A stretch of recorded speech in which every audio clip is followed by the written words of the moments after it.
Content warning. This video contains disturbing real-life events involving strangers, threats, and dangerous situations on American highways. It may be unsuitable for viewers under 18 or those sensitive to frightening content. If that describes you, please do not continue. The rest stop. Nobody warns you about the hours between 8 and 10 p.m. on the interstate. The exits get farther apart. The gas stations start looking the same. The dashboard lights feel like the only stars left in the universe, and the road ahead becomes a long, dark tunnel you can't see the end of. That's the hour when strange things happen. That's the hour when everything changed for me. It was the first week of June, 2019. I was driving my then 9-year-old son, Lucas, from our home outside Columbus, Ohio, south toward Kentucky to visit relatives. It was the kind of drive that looks manageable on a map, but absolutely brutalizes you in real life. 6.5 hours of highway with a kid in the back who alternates between sleeping and making your will to live deteriorate. To make it worse, my car's air conditioning had stopped working sometime in late April, and I kept telling myself I'd get it fixed. I never did. So we were baking. June in Ohio and Kentucky is not subtle. It's humid, relentless, and the kind of heat that makes you irritable before you've even finished your first cup of coffee in the morning. By hour 4 of the drive, Lucas and I were both cranky, both sweating, and both absolutely done with being in that car together. We'd also gotten into an argument earlier in the trip. I'm not going to go into the details. Some things belong between a parent and a child and nowhere else. But it was the kind of disagreement that leaves a frost in the car, even when the AC isn't working. We'd stopped exchanging words somewhere around the Tennessee border and had settled into a mutual silence that felt thick enough to cut. By the time 9 p.m. rolled around and we were still nowhere near our destination, Lucas said the one thing guaranteed to push me over the edge. He had to use the bathroom. Not soon. Now. I exhaled slowly through my teeth and watched the road. A minute later, a blue highway sign appeared in the headlights. Rest area, 1/2 mile. I hit the turn signal without saying anything. The rest area was about what you'd expect for a rural stretch of highway at 9 o'clock at night, which is to say it was barely anything at all. A squat cinder block building with 2 bathrooms, a couple of vending machines glowing yellow under fluorescent lights, and a few concrete benches that nobody had ever sat on with genuine comfort. The parking lot was mostly empty. There was one other vehicle, a large white pickup truck parked parallel to the building, maybe 3 spaces down from where I pulled in. I left the engine running. Lucas would only be a minute. I knew that. I sat in the driver's seat, stared at the bug-clouded lights above the bathroom entrance, and thought about nothing in particular. The tension in the car had followed me like a dog that won't stay in the yard, and I wasn't in the mood to address it yet. About 60 seconds later, I heard the rear door of my car open and then close. I didn't turn around. I didn't say anything. What was there to say? I figured Lucas had settled back in, we'd get back on the highway, and we'd ride out the rest of the drive in uncomfortable silence before eventually pretending none of it had happened by the time we reached my aunt's house. I pulled out of the parking space and headed back toward the interstate on-ramp. In my rearview mirror, I noticed the white pickup was also pulling out. I didn't think much of it. People leave rest areas all the time. I merged back onto the highway and moved into the left lane to get up to speed. The pickup merged behind me, also in the left lane. Again, nothing alarming about that. Then I stepped on it a little, not dramatically, just the natural acceleration of getting back up to highway speed. The pickup matched me. I moved into the right lane to let him pass. He moved into the right lane, too. I felt the first cold trickle of unease move down the back of my neck. His headlights began flashing. Not the polite single blink you give someone to say you've got a tail light out. These were repeated urgent flashes, the kind that mean, stop, stop now, I need you to stop. My first thought was road rage. Some guy annoyed that I'd been poking along in the left lane. I pulled further right, toward the shoulder, thinking he'd blow past me. He didn't. He pulled right, too, and he was slowing down, which made no sense for someone who was in a hurry. The pickup crept up alongside me in the center lane, pacing me. The driver's window went down. I powered mine down, too. The wind noise was immediate, hot highway air flooding the car. I looked left at the driver. He was an older man, maybe late 50s, with a deep sunburn and a camouflage cap. On first glance, he looked like exactly the kind of guy you don't want pulling up next to you on a dark highway and demanding you stop. He was yelling something. Over the wind and road noise and the hum of both engines, I couldn't make out a single word. He pointed at my car, specifically, it seemed, at the back of my car, and gestured frantically for me to pull over. I looked over my shoulder to check on Lucas and tell him to stay calm, and the back seat looked exactly as it should. Someone sitting there, small, the right size. "Just stay calm," I said, mostly to myself. I pulled onto the right shoulder and slowed to a stop. The pickup pulled in behind me on the grass past the shoulder's edge. The driver was out of the truck before I could reconsider. He came running toward my window, and I had my hand on the gear shift, car still in park, ready to punch it if anything felt wrong. My heart was pounding so hard I could hear it. He got to my window, and I expected threats or anger or some drunk highway ranter. Instead, he grabbed the doorframe, completely out of breath, and said, "That's not your kid." He pointed past me, into the back seat. I turned around slowly, and the figure in the back seat, who I had assumed without ever looking directly was my son, opened the door and stepped out of my car. It was a man, fully grown, tall. He was out of the door and into the darkness of the roadside brush before I had even fully registered what I was seeing. Just gone, swallowed by the tree line like he'd never existed. I got out of the car. I was saying something, I don't even remember what, calling out after him probably, but he was already gone. The highway air smelled like exhaust and cut grass, and I was suddenly hyper-aware of every single thing around me. The hum of passing semis, the truck driver standing a few feet away, the total absence of my child. Lucas. Where was Lucas? I got back in the car, drove across the narrow shoulder grass, crossed back over the on-ramp, and pulled back into the rest area parking lot. Lucas was standing outside the bathroom building, looking confused and faintly annoyed, the expression of a 9-year-old who doesn't understand why the car isn't where he left it. The pickup had followed me back. The driver pulled in and got out again. We stood there in the yellowy fluorescent light of the vending machines, while I tried to explain to my son in real time, out loud, with a voice that kept almost not working, what had just happened.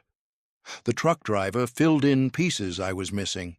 He had pulled in at the same time we had, parked, watched us walk in, and when he saw a large adult male, not a child, get into the back seat of my car while I sat unaware in the front, he jumped back in his truck immediately. I never even looked at the person's face. I don't know if I should be glad about that. Lucas was utterly, completely fascinated. He asked so many questions on the rest of the drive that we forgot, entirely, that we'd been arguing. By the time we pulled into my aunt's driveway, we were laughing about it, or as close to laughing as you can get about something that still makes your hands shake a little. I didn't sleep well that week. The Woman in the Rain. There's a version of this story where my girlfriend and I look back on our drive home from the California coast and laugh. Can you believe that actually happened? We'd be on a porch somewhere years from now, telling it to friends over drinks, and everyone would howl. That's not how it actually goes when we tell it. When we tell it, the room gets quiet. We'd taken the trip in late September, just the two of us. No particular agenda, driving west from Arizona to spend 5 days along the Pacific Coast Highway. The drive out had been beautiful and completely uneventful. We left before sunrise, the desert fading pink behind us, and by the time dusk settled over the California hills, we were checking into a small motel 2 blocks from the water. Perfect. The drive home was different. We left on a Thursday midday, which meant the majority of the return trip would happen in darkness. 10 hours, not counting stops. We made our first food stop around hour 3, a barbecue place off the highway somewhere in the Central Valley, and didn't stop again until close to midnight, when the hunger caught up with us again and we pulled off for fast food at a drive-thru somewhere east of Barstow. We got back on the freeway with bags of food. I was eating while driving, which my girlfriend, Renata, was very publicly unhappy about. She expressed this unhappiness several times in the first 5 minutes. I told her I'd be more careful. She made a face. I kept eating. Then it started raining. It was the sudden kind, not the slow build where you see clouds gathering for an hour beforehand. 1 minute the road was dry, the next the windshield was being hammered hard enough that the wipers couldn't keep up. Renata put her hand firmly on my arm and told me to pull over. I pulled over. We sat on the shoulder of the highway as the downpour intensified. I finished my food, listening to the rain absolutely pounding the roof. Renata was scrolling her phone.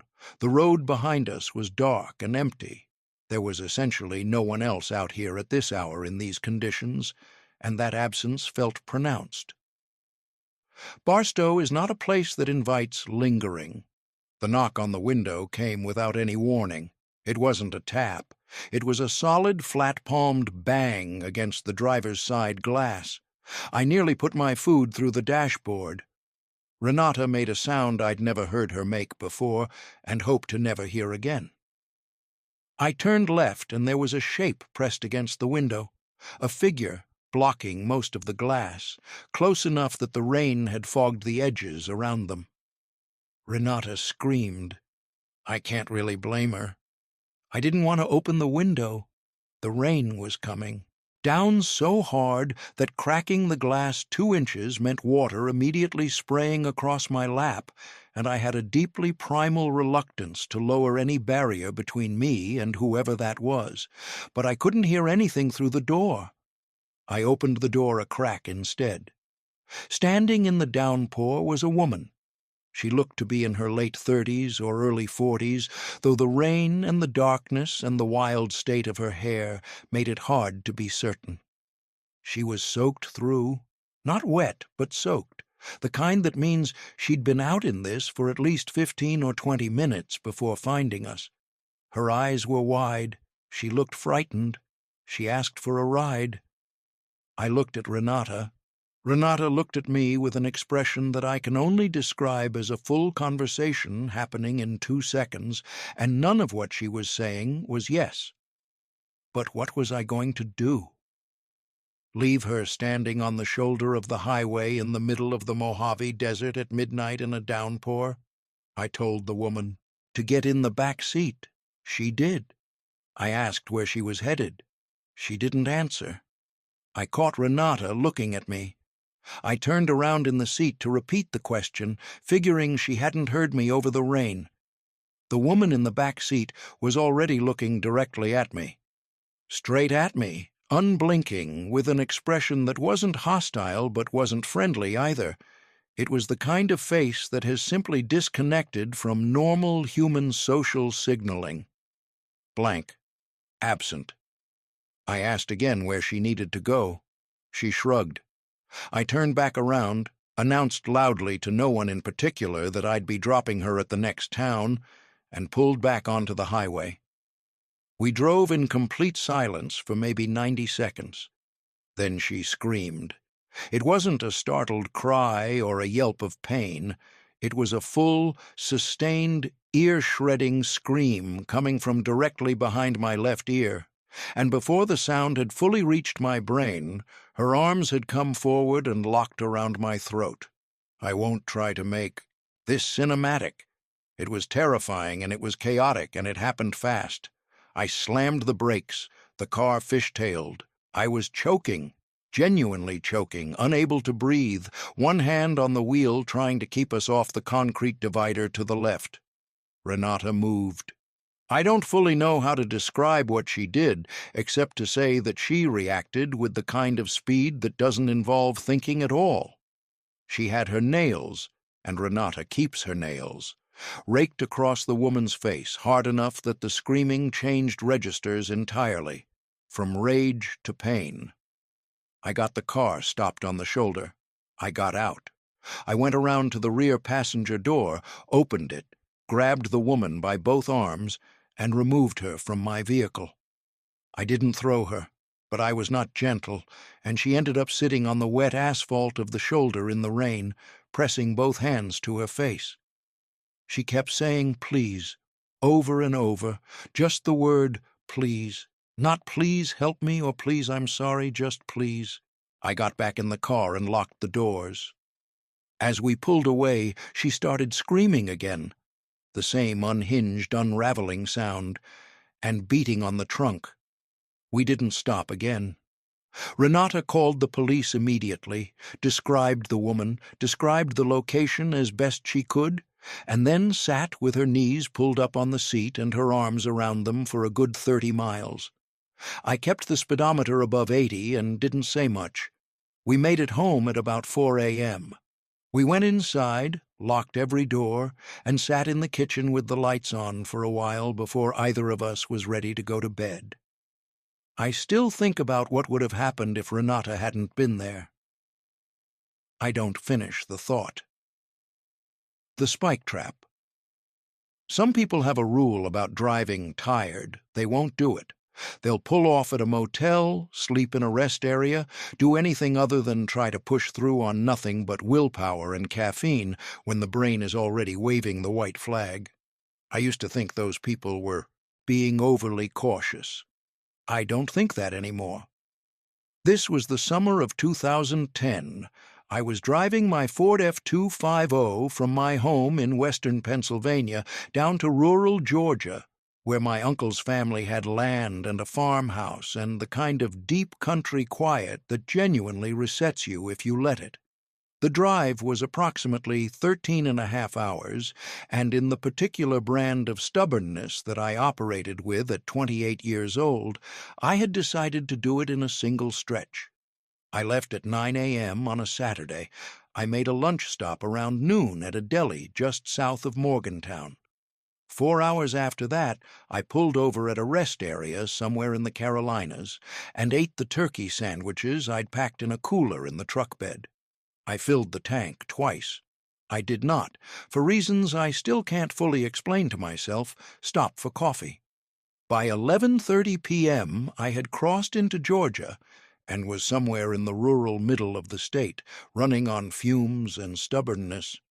My GPS had taken me off the main interstate routes at some point, trying to shave 15 minutes off the route, probably, and I was now on 2-lane state roads that didn't have names so much as numbers, surrounded entirely by pine forest. The F-250 sat high enough off the ground that I could see reasonably far ahead, and I'd had a light bar installed on the front the previous winter, one of those wide LED setups that absolutely floods the road for 200 feet in every direction. In normal circumstances, driving a dark country road at midnight feels different in a tall truck with a light bar versus a regular sedan. You feel more capable, more visible, more in control. I was aware enough of my exhaustion to know I should stop. I wasn't aware enough of it to actually stop. I told myself I was 45 minutes out. I told myself I could make it. I focused on the pool of white light my truck was throwing ahead of me, and I drove. I came to a stop sign at a T intersection and turned left onto an even, quieter road.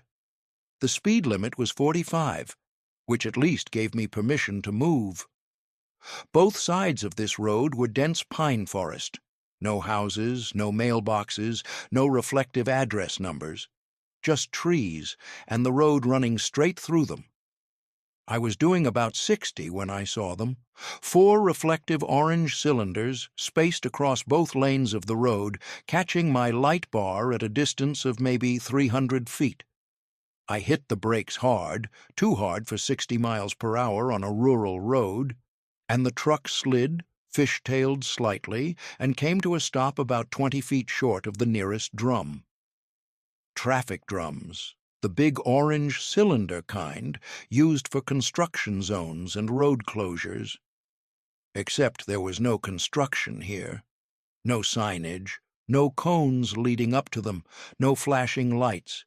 Just 4 drums placed precisely across the road in the dead of night, in the middle of nowhere, with no explanation. I sat in the truck with the engine running and stared at them through the windshield. Then I noticed what was behind them. Partially obscured by the leftmost drum, nearly invisible until my eyes adjusted to the specific shadows my light bar was throwing, was a strip device. The collapsible kind, thin metal teeth that lay flat and catch tire sidewalls when you roll over them, the kind that state police use during pursuits. Somebody had placed a spike strip across the road behind the drums. I did not get out immediately. I sat there for a full 10 to 15 seconds, doing nothing except trying to override the adrenaline that was now absolutely shredding through my exhaustion. My hands were on the wheel, my foot was on the brake. I was thinking very hard and very fast. Then I heard it, a voice from the tree line on the left side of the road, maybe 40 feet in. "Help!" One word, urgent, muffled, like someone calling through their own hand. And then nothing. Every single instinct I had wanted to get out and go toward that voice. That's the thing, nobody tells you about these situations. The pull toward helping is genuinely powerful, and it fights directly against the part of your brain that is screaming, "This is exactly what someone who wants to hurt you would want you to do." I did not get out of the truck. I lowered my window an inch and called out, "What's wrong?" Silence. I called out again. Nothing. I turned my head slowly and used my peripheral vision, not looking directly, just scanning the dark edge of the tree line to my left. My light bar doesn't illuminate into the trees, but it throws a wide backscatter along the road edge. There was a shape, behind a cluster of brush at the road's edge, crouched low, absolutely still, watching the truck. I raised my window. I put the truck in reverse, then swung the wheel to the right and moved forward slowly, easing 2 wheels off the pavement and onto the packed dirt shoulder on the right side of the road. The drums were close enough that I could see the spike strip clearly now. It ran edge to edge across the asphalt, but the shoulder it didn't quite reach. I gave the truck a little gas. The right wheels dropped into the shallow ditch at the road's edge, rocked hard, came back up. The left wheels stayed on the road, passing within maybe 4 feet of the nearest drum. Then I was past them.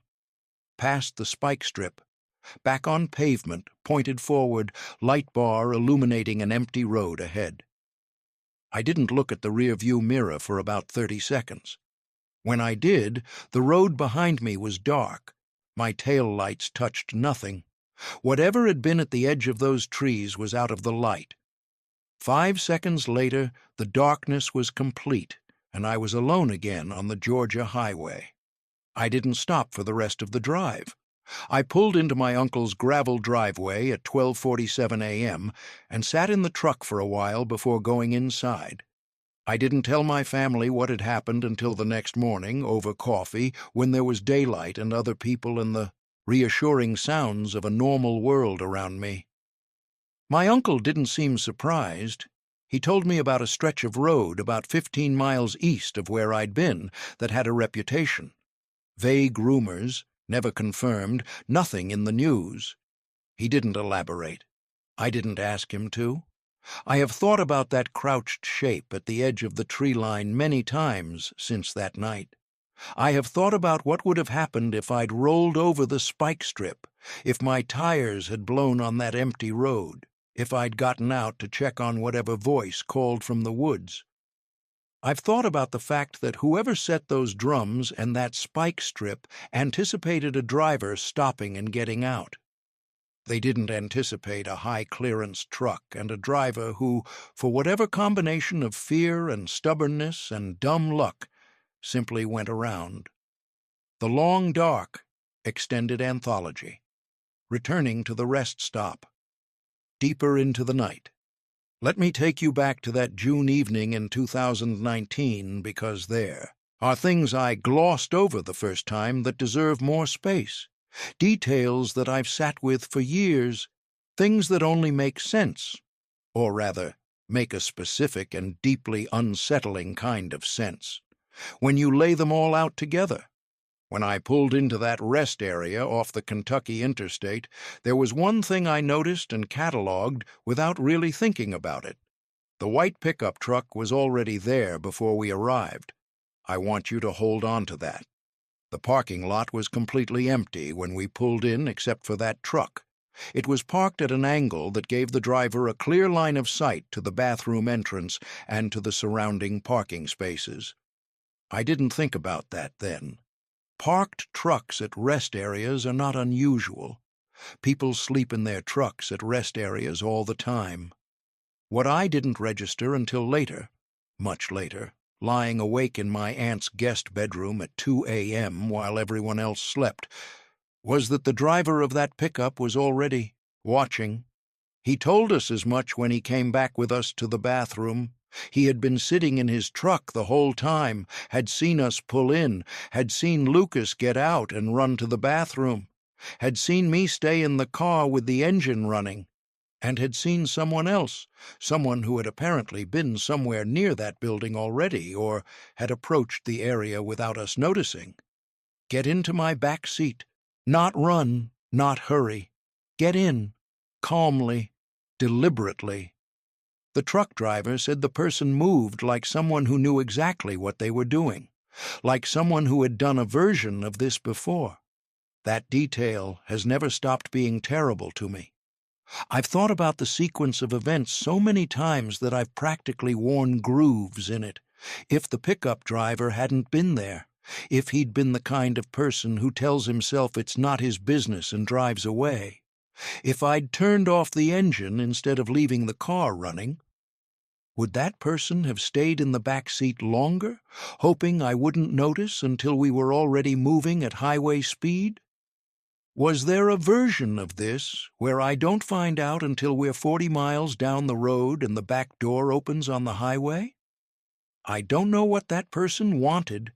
I don't know if they were in crisis, running from something, completely detached from reality, or deliberately dangerous.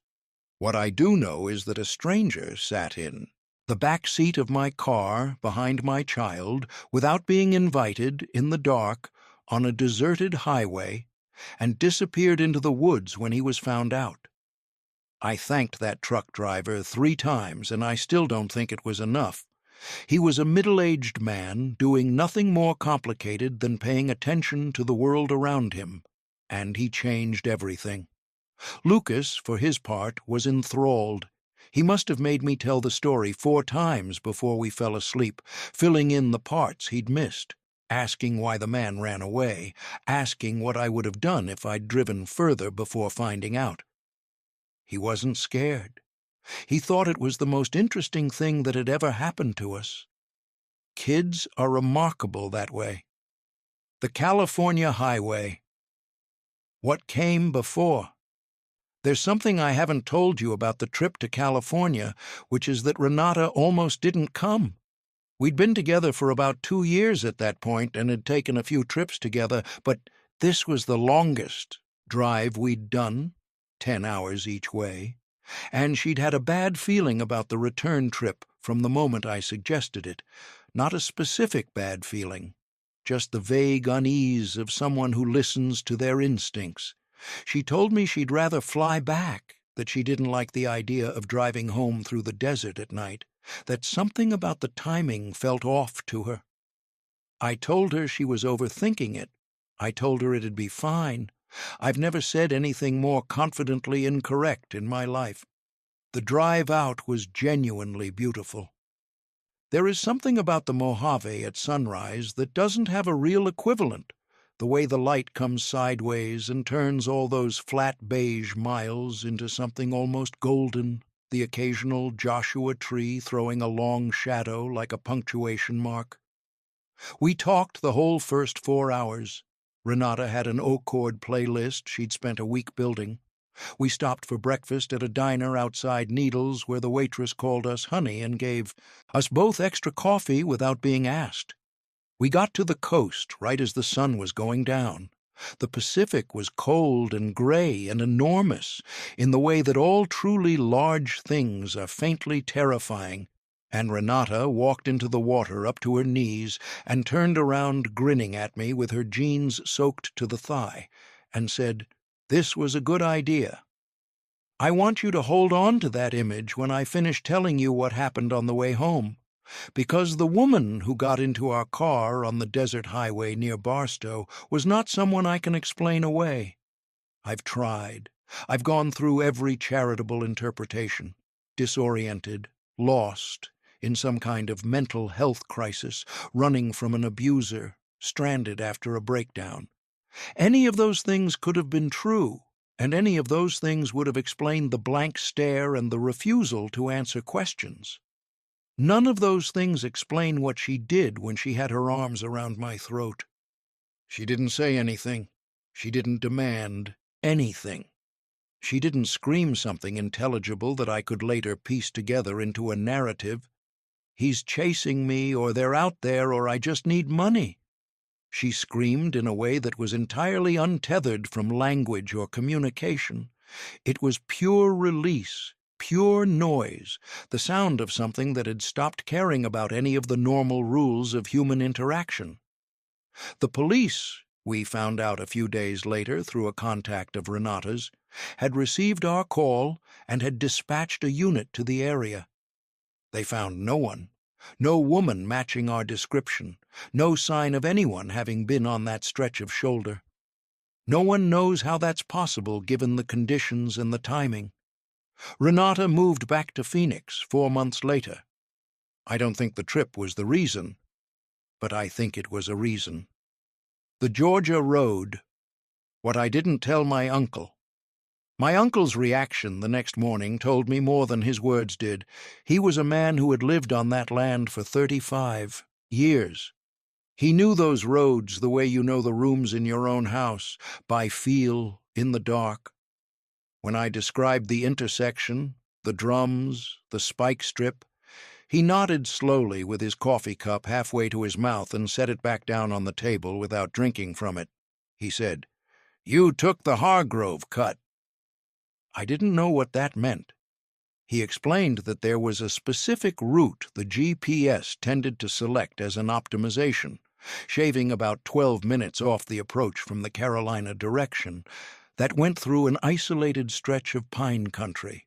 3 people had been robbed on that road in the last 10 years. A couple from Alabama had had their tires blown out on it in 2007, and their car had been ransacked while they waited for a tow truck. The state had investigated twice and found nothing conclusive, no arrests. He said all of this in a very calm, very even voice, the way you might describe a leaky faucet or a bad stretch of weather that comes every fall. Asked him why he'd never mentioned it. He said he hadn't thought about it because nobody he knew drove through that way anymore. Everyone in the area knew to go the long way. The GPS doesn't know that. The GPS never knows that. This is the thing I have thought about more than anything else regarding that night. There was nothing random about that road. Those drums didn't appear there by accident. The spike strip didn't wander out of someone's garage and arrange itself across the asphalt. Whoever set that up knew which route the GPS would send drivers down, knew the timing, late enough that the road would be empty of witnesses, early enough in the approach that a driver blowing tires would still be far from any help, knew that someone stopping to investigate a cry from the woods in the dark, and the silence would be isolated and disoriented. This was not impulsive. This was methodical.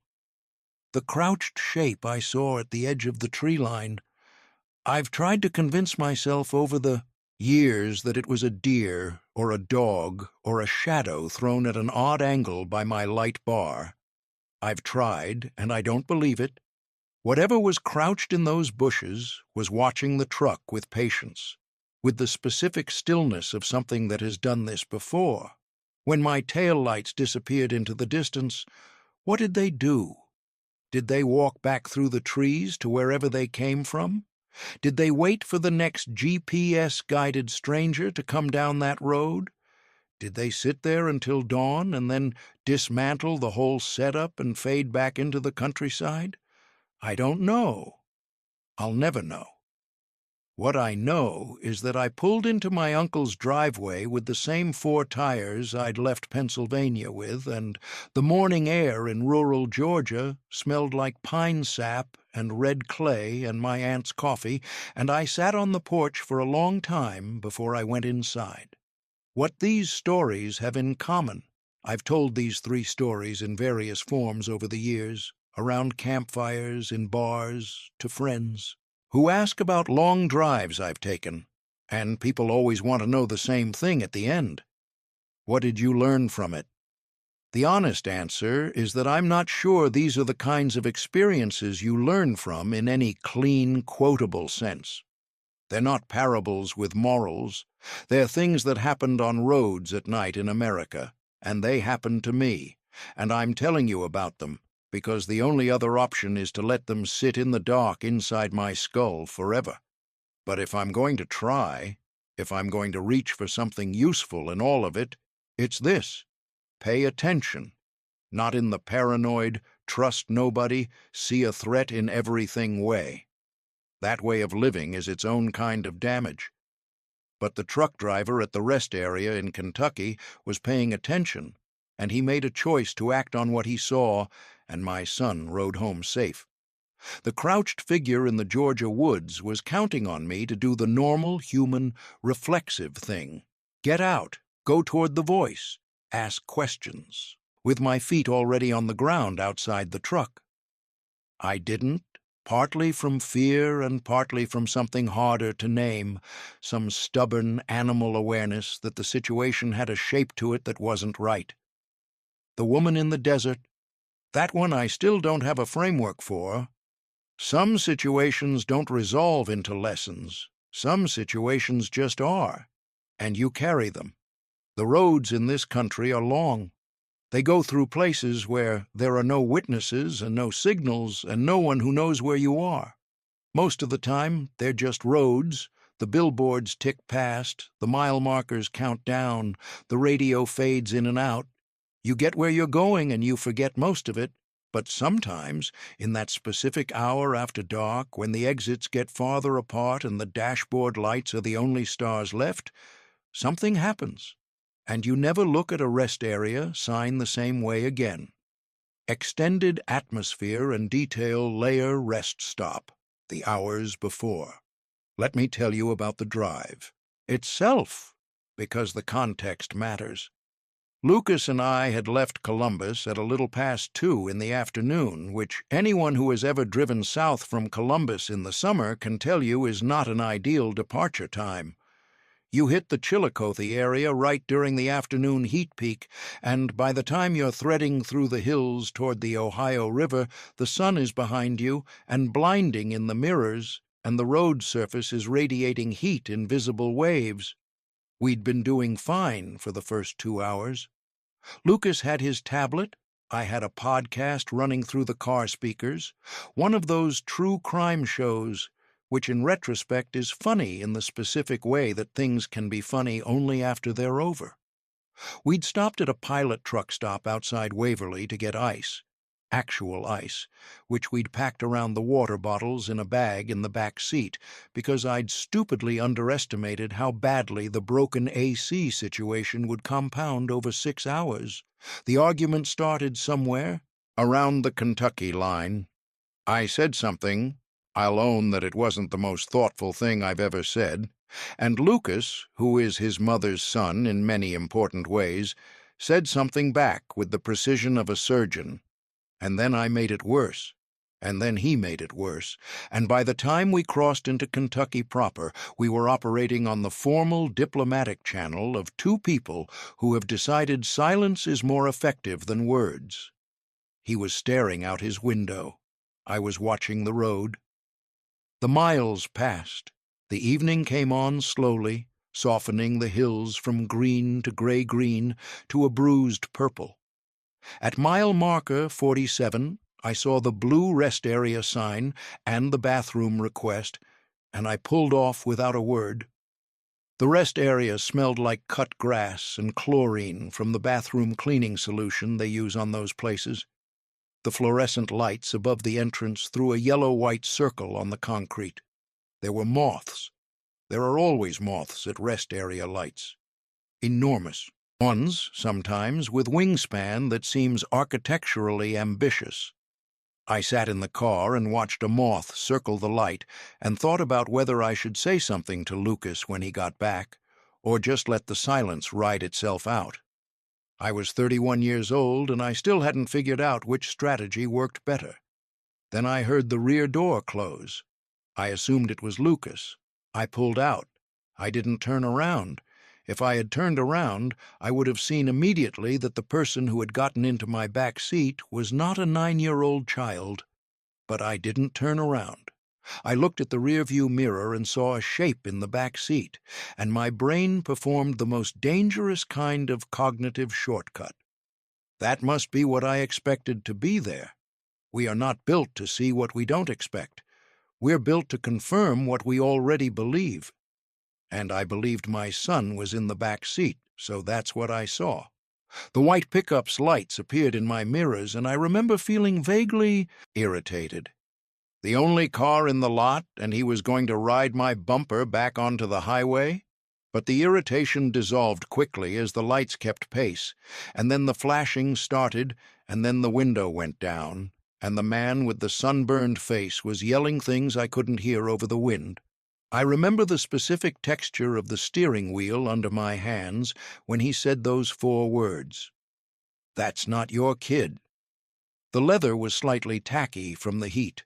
The radio was on very low, a country station that fades in and out through Kentucky. I remember the sound of it. I turned around and saw someone else's shape in my son's seat.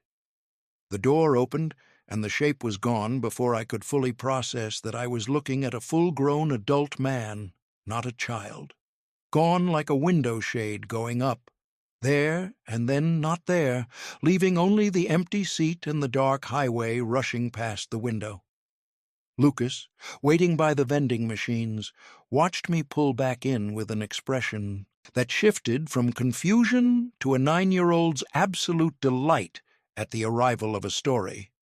I have never driven that stretch of highway again. There are other ways to get to Kentucky. California. The road home continued. Renata didn't talk for almost an hour after we left the woman behind on the shoulder. I understood that. There's a particular silence that follows a violent, adrenaline-drenched event that isn't like normal silence. It has weight and texture, and breaking it feels almost rude. So we drove. The desert slid past outside, the rain tapered off, the road dried, the world started looking, mile by mile, like a normal road again. Somewhere around Needles, she said, "Who was she?" I said I didn't know. "Where was she going?" I said I didn't know that either.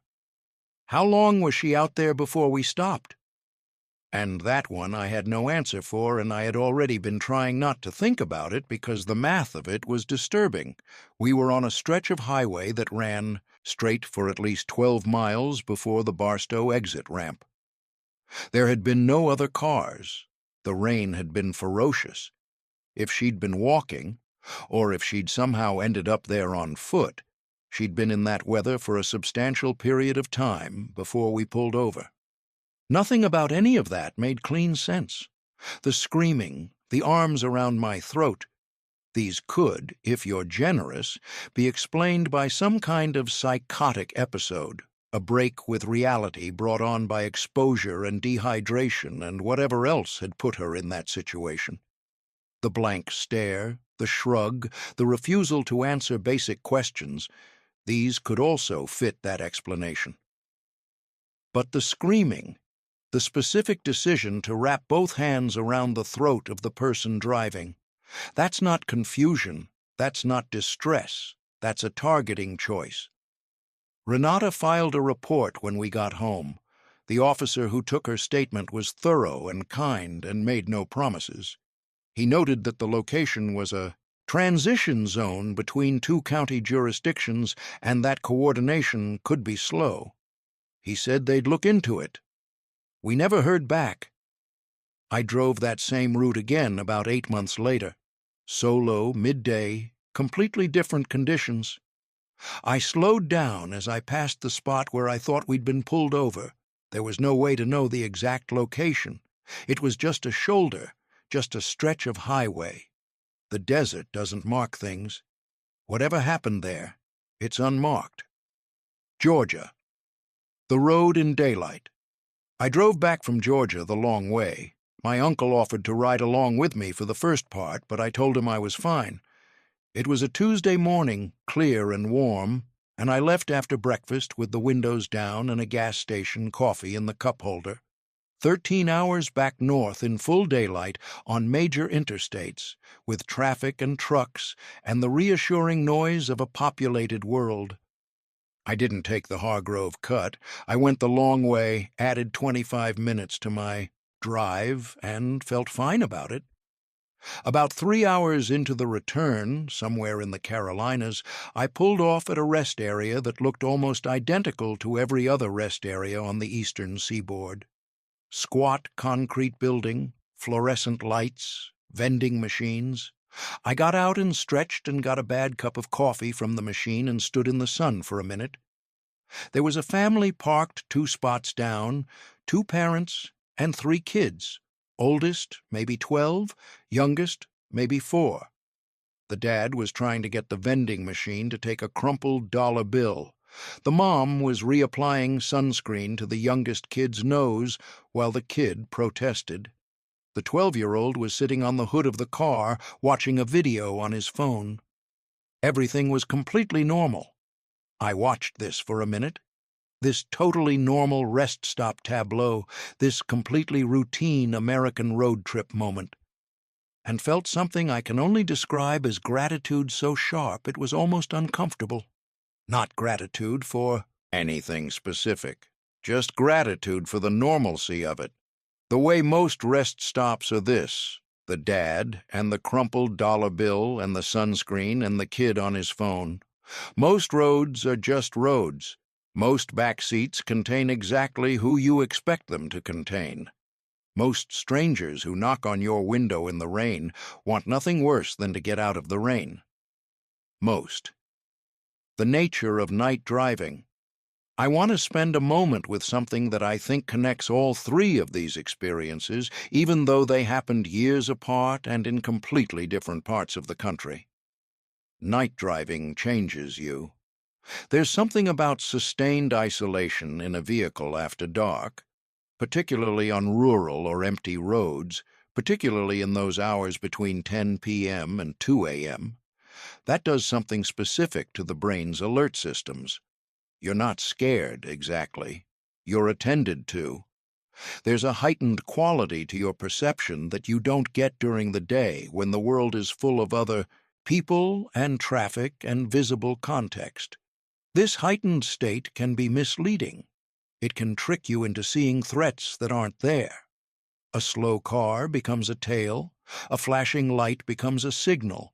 Every shape at the roadside becomes something. Experienced night drivers learn to discount this, but it can also, occasionally, let you see what actually is there. The truck driver at the rest stop in Kentucky saw what was actually there. He saw a large man get into a stranger's car, and his brain flagged it correctly, without the comfortable noise of daytime to dilute the signal. I saw what was actually there at that Georgia intersection, the specific wrongness of drums on a road with no construction, the precision of the spike strip's placement, the silence that followed that single called word of help. And the woman in the Mojave, I saw her too. I just saw her wrong. That's the thing I keep coming back to. 2 out of 3 times the nighttime heightening worked correctly. The signal got through. One time, the signal was the threat itself, something that used the normal mechanics of human empathy and concern as the instrument of danger. How do you build a rule out of that? How do you decide when the alert is signal and when it's noise and when it's bait? I'm not sure you can, cleanly. I think you just drive. I think you pay attention. I think you're lucky sometimes and unlucky other times, and the space between those outcomes is thinner than any of us would like to believe when we're sitting at home in the light. The roads are long. The night is always there at the edges. And somewhere out there, right now, someone is 6 hours into a drive they plan to complete in one stretch, watching the mile markers and the exits and the dark, hoping everything stays normal. For most of them, it will. For some of them, extended Georgia return/daylight, approximately 600. Night driving essay/connector, approximately 550. Extended rest stop atmosphere, pre-argument, approximately 850. California conversation after incident, approximately 620 American roads. An honest accounting. America has roughly 4.1 million miles of roads. Nearly half of those are rural. On any given night in this country, there are hundreds of thousands of people driving alone on dark stretches of highway, through towns too small to have their own police departments, through stretches of forest and farmland and desert where there is no ambient light and no cell signal and no one who would hear you if you needed to be heard. This is not a scary statistic. It's just a fact. The vast majority of those drives end with someone pulling into a driveway, turning off the engine, going inside, a glass of water, a couch, sleep. But the roads accumulate stories. They accumulate them the way rivers accumulate silt, slowly, invisibly, until there's a record. Anyone who has spent significant time on American highways, particularly at night, particularly in the rural middle of the country, has at least one story, something that didn't resolve cleanly, something they still think about at rest areas. My story is 3 stories, and I've given them to you as completely as I know how to. But there's a 4th story that doesn't belong to me. It belongs to the woman sitting in the car with her boyfriend somewhere in the Central Valley of California, and to the family in the Alabama sedan in rural Georgia, and to everyone who took a GPS shortcut down the wrong road at the wrong time. The stories that didn't end as well, the ones that didn't have a truck driver paying attention, or a high-clearance vehicle and a wide dirt shoulder, or a partner with strong instincts and quick reflexes. I think about those stories, too. I don't know most of them. Some of them I'll never know about because they didn't make it to any report or record or podcast. The American road is, in general, one of the safest places in the country. Statistically, driving is far less dangerous than it feels at night. The odds of the rest area having an uninvited passenger, the highway having a woman who attacks you, the rural shortcut having a spike trap. These are objectively vanishingly small. But small odds are not 0 odds. And the thing about driving a dark highway alone at midnight is that statistics feel very far away. What feels close is the sound of your own tires on the road, and the dashboard light, and the space just beyond your headlights where the road disappears into black. What feels close is the rearview mirror. So here is what I actually learned. Not a lesson exactly, more like a recalibration. When something feels wrong, it is allowed to feel wrong. You are not obligated to talk yourself out of every instinct in the name of seeming reasonable. You are not required to stop for every voice that calls from the trees, help every stranger who appears on the shoulder, confirm that the shape in your back seat is actually what you expect it to be. Trust your instincts. Verify your assumptions. Keep moving when something says keep moving. And check the back seat. Always check the back seat.